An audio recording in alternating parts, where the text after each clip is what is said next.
ओम श्री परमात्मने नमः। श्रीमद्भगवद गीता अथ प्रथमो अध्यायः।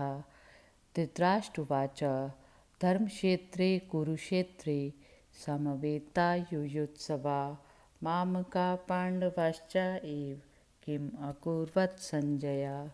धृतराष्ट्र बोले, हे संजय, धर्मभूमि कुरुक्षेत्र में एकत्रित युद्ध की इच्छा वाले मेरे और पांडु के पुत्रों ने क्या किया। धृतराष्ट्र हस्तिनापुर के राजा हैं, उनके 100 पुत्र हैं और पांडु उनके छोटे भाई जिनके 5 पुत्र हैं। इनकी आपसी दोनों की लड़ाई है और इसमें युद्ध की इच्छा से ये कुरुक्षेत्र के मैदान में इकट्ठे हुए हैं।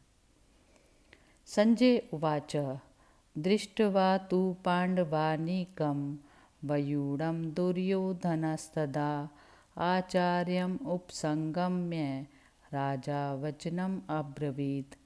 संजय बोले, उस समय राजा दुर्योधन ने व्यूह रचना युक्त पांडवों की सेना को देखकर और द्रोणाचार्य के पास जाकर यह वचन कहा। संजय अब धृतराष्ट्र को बता रहे हैं कि राजा दुर्योधन, जो धृतराष्ट्र के सबसे बड़े पुत्र थे, उन्होंने व्यूह रचना की। पांडवों की व्यूह रचना को देखकर द्रोणाचार्य, जो उनके गुरु थे, उनके पास जाकर वह यह वचन बता रहे हैं। पश्य एताम पांडुपुत्राणाम आचार्य महतीम चमूम वयूणाम द्रुपद पुत्रेण तव शिष्येण धीमता। हे आचार्य, आपके बुद्धिमान शिष्य द्रुपद पुत्र धृष्टद्युम्न द्वारा व्यूहकार खड़ी की हुई पांडुपुत्रों की इस बड़ी भारी सेना को देखिए। द्रोणाचार्य के पास जाकर दुर्योधन ने उनको ऐसा बोला कि उनके शिष्य जो द्रुपद पुत्र धृष्टद्युम्न थे, उन्होंने इतनी बड़ी भारी सेना पांडुपुत्रों की इकट्ठी की हुई है, इसको आप अच्छी तरह से देख लीजिए। इसमें दुर्योधन का मतलब यह है कहने का कि आप अच्छी तरह से देख लीजिए कि आपका युद्ध किन किन लोगों से होने वाला है। अत्र शूरा महेश्वासा भीमा अर्जुन समायुधि युयुधानो विराटश्च द्रुपदश्च महारथा धृष्टकेतु चेकितानः काशीराजश्च वीर्यवान् पुरुजित कुन्तिभोजश्च शैब्यश्च नरपुंगवा युधामन्युश्च विक्रांता उत्तमौजाश्च वीर्यवान् सौभद्रो द्रौपदेशाश्च सर्व एव महारथा।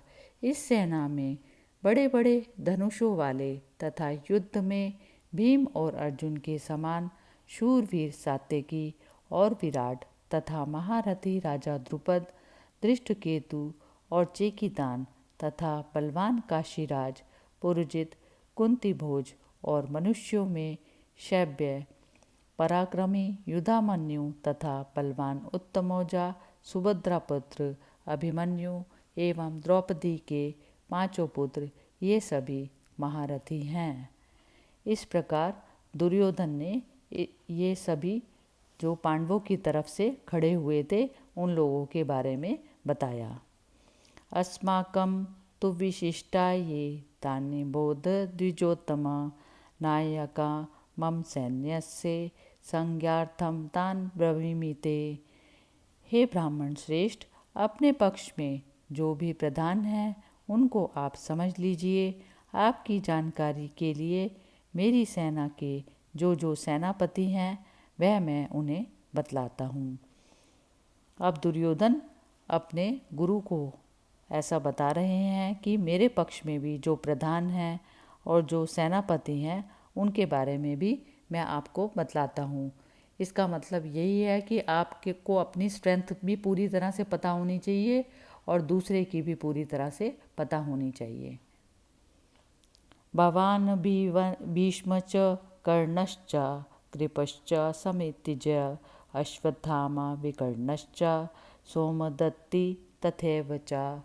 आप द्रोणाचार्य और पितामह भीष्म तथा कर्ण और संग्राम विजयी कृपाचार्य तथा वैसे ही अश्वत्थामा, विकर्ण और सोमदत्त का पुत्र भूरिश्रवा, अब दुर्योधन ने अपनी सेना में खड़े जो सेनापति थे उनके बारे में बताया कि द्रोणाचार्य, भीष्म पितामह, कर्ण और संग्राम विजयी कृपाचार्य और अश्वत्थामा, विकर्ण और सोमदत्त का पुत्र भूरिश्रवा, ये हमारी सेना में खड़े हैं।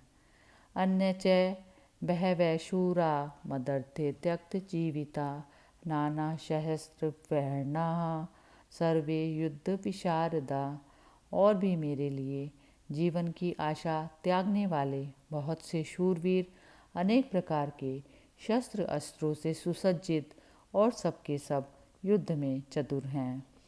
अपर्याप्तं तदस्माकं बलं भीष्माभिरक्षितं पर्याप्तं त्विधि मे तेषां बलं भीमाभिरक्षितं। भीष्म पितामह द्वारा रक्षित हमारी वह सेना सब प्रकार से अजय है और भीम द्वारा रक्षित इन लोगों की यह सेना जीतने में सुगम है।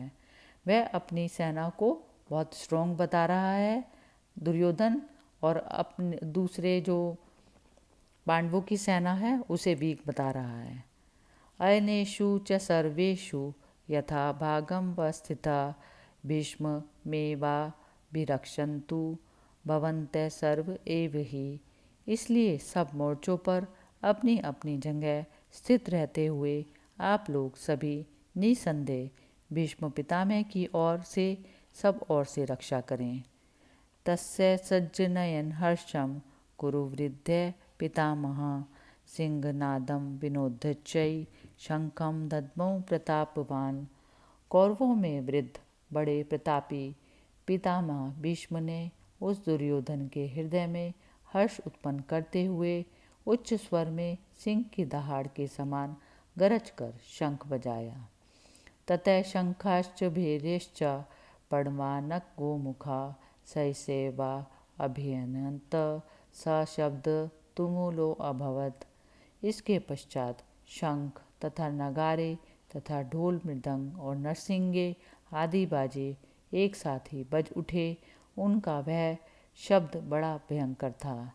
ततः श्वेतेर हरे युक्ते महति स्यंदने स्थितौ माधवा पांडवश्च एव दिव्यो शंखो प्रदम्नतु। इसके अनंतर सफ़ेद घोड़ों से युक्त उत्तम रथ में बैठे हुए श्री कृष्ण महाराज और अर्जुन ने भी अलौकिक शंख बजाए। पांचजन्यम ऋषिकेशो देवदत्तम धनंजया पौंड्रुम दद्मौ महाशंखम भीमकर्मा ब्रिकोदरा। श्री कृष्ण महाराज ने पांचजन्य नामक, अर्जुन ने देवदत्त नामक और भयानक कर्म वाले भीमसेन ने पौंड्रु नामक महाशंख बजाया। अनंत विजयम राजा कुंतीपुत्रो युधिष्ठिरा नकुला सहदेवश्च सुघोषमणि पुष्पकौ। कुंतीपुत्र राजा युधिष्ठिर ने अनंत विजय नामक और नकुल और सहदेव ने सुघोष और मणिपुष्पक नामक शंख बजाए। काश्चश्च परमेश्वासा शिखंडी च महारथा धृष्टद्युम्नो विराटश्च सात्यकी च पराजिता द्रुपदो द्रौपदेयश्च सर्वश पृथ्वीपते सौभद्रश्च महाबाहो शंखान दद्मु पृथक पृथक। श्रेष्ठ धनुष वाले काशीराज और महारथी शिखंडी एवं धृष्टद्युम्न तथा राजा विराट और अजय सात्यकी, राजा द्रुपद एवं द्रौपदी के पांचों पुत्र और बड़ी भुजा वाले सुभद्रा पुत्र अभिमन्यु, इन सभी ने हे राजन सब ओर से अलग अलग शंख बजाए।